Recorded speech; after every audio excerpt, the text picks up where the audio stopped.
तर अंधश्रद्धा निर्मूलन समितीला ही एक बातमी कळाली आणि त्याचबरोबर तिथले एक माजी सभासद आहेत, त्यांनी आमच्याकडे तक्रार नोंदवली की कारखाना चालत नाही आहे म्हणून त्या ठिकाणी एक मोठी महापूजा घालण्यात आलेली होती. 25 जानेवारीला ही पूजा घालण्यात आली होती, दिवसभर ती चालू होती.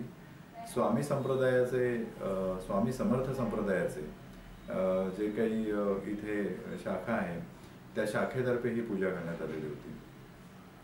या शाखेचे जे कोणी तंत्रमंत्र करणारे लोक आहेत तर त्या लोकांनी इथे पूजा करून कारखान्याच्या जे कोणी सरनोबत विक्रमसिंह सरनोबत म्हणून त्यांचे जे अकाउंटंट आहेत त्यांना असं सांगितलं त्यांनी की कारखाना चालत नाही, त्याच्यासाठी आम्ही काही व्यवस्था करतो आणि ती तंत्रमंत्राची व्यवस्था असेल, अतिंद्रिय शक्तीची असेल आणि त्यासाठी म्हणून त्यांनी पिरॅमिड्स आणि मंत्रलेले नारळ अशी एक सूचना केली आणि ते लावावेत याच्यासाठी त्या ठिकाणी पूजेचं आयोजन करण्यात आलेलं होतं.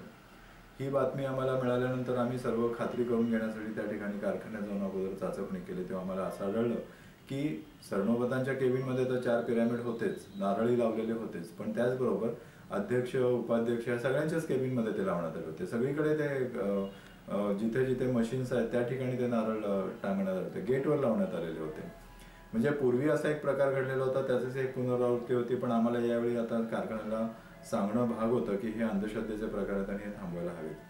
ही सगळी माहिती घेतल्यानंतर आम्ही त्या ठिकाणी गेलो आणि सरनोबतांची आम्ही भेट घेतली, त्यांना आम्ही अधिकृत निवेदन दिलं आणि आम्ही असं म्हटलं की सहकार चळवळ ही वसंतदादांनी उभी केली. ही खरं तर महाराष्ट्रातले ते महर्षी समजले जातात सहकार चळवळीचे. आशिया खंडामध्ये त्यांनी एक सगळ्यात मोठा कारखाना उभा केला. त्यावेळी त्या कारखान्याचं उत्पादन त्यांनी 1 नंबरला सतत महाराष्ट्रामध्ये नाही तर भारतामध्ये ठेवलं. अशा ह्या वसंतदादांनी लोकांच्या कर्तृत्वावर आणि मनगटावर विश्वास ठेवलेला होता. वसंतदादा असं म्हणायचे की लोकांच्या बळावर मी हा कारखाना चालून दाखवेन आणि खरोखर त्यांनी तो चालून दाखवला. वसंतदादांनी असे कुठलेही बुवाबाजी ढोंगबाजी याला कारखान्यात थारा दिला नाही. ना वसंतबाबांनी त्यावेळी पिरॅमिड किंवा स्वामी समर्थ संप्रदाय नाही तर कुठला तरी असा एक महाराज बुवा आणून तिथे उभा केला.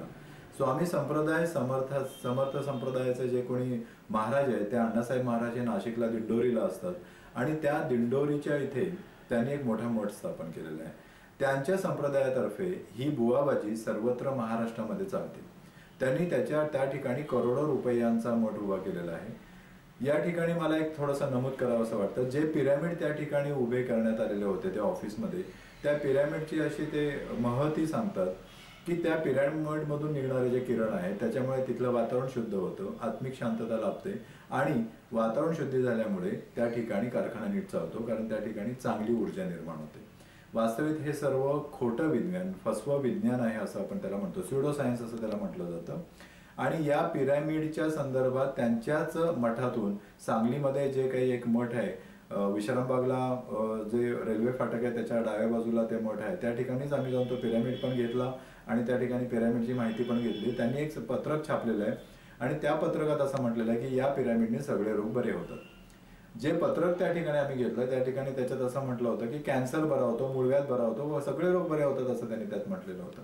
एवढंच नव्हे तर हा पिरॅमिड जर अभ्यास करताना मुलांनी डोक्यावर ठेवला तर मुलं फर्स्ट येऊ शकतात आणि ते मुलं रँकमध्ये येऊ शकतात असंही म्हटलेलं होतं. त्याच ठिकाणी विक्री ही चालू होती आणि त्या विक्रीच्या बाजूला दुसरी एक विक्री चालू होती, ती म्हणजे स्वामी समर्थ संप्रदायाने उभं केलेलं औषधालय. आता ज्या ठिकाणी पिरॅमिडने रोग बरे होतात असं म्हटलं तर तिथंच औषधं विकायची काय गरज होती, पण औषधं सुद्धा विकली जात होती. एवढंच नव्हे तर स्वामी समर्थ संप्रदायांचा शॅम्पू सुद्धा तिथे अवेलेबल होता. म्हणजे इतकी विसंगती त्या ठिकाणी असताना ही कारखान्याच्या लक्षात कशी नाही आली याचं आम्हाला आश्चर्य वाटलं. म्हणून आम्ही कारखान्याच्या सभासदांना आणि यांना सांगितलं की तुम्ही हे सर्व प्रकार बंद करा, आम्हाला नाही चालणार. वसंतदादांनी ज्या सहकार चळवळीमध्ये ही चालू केलेली आहे ती सहकार चळवळ आणि सहकार कायदे हे निरपेक्ष असतात.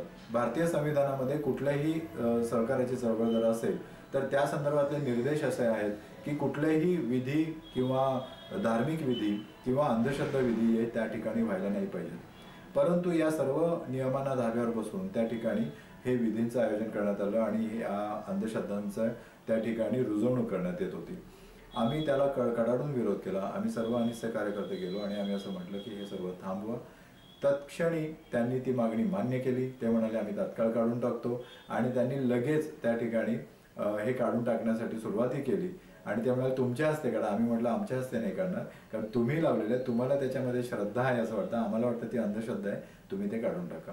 आणि त्याच वेळी त्यांनी ते काढून टाकली आणि याचा आम्हाला खूप आनंद झाला. आम्ही असं म्हटलं की सहकार चळवळीत येऊ घातलेली ही जी एक अंधश्रद्धा रूढी होती, एक काहीतरी नवं फॅड होतं, हे काढून टाकण्याचं पहिलं श्रेय सुद्धा तुमच्याच कारखान्याकडे जातं.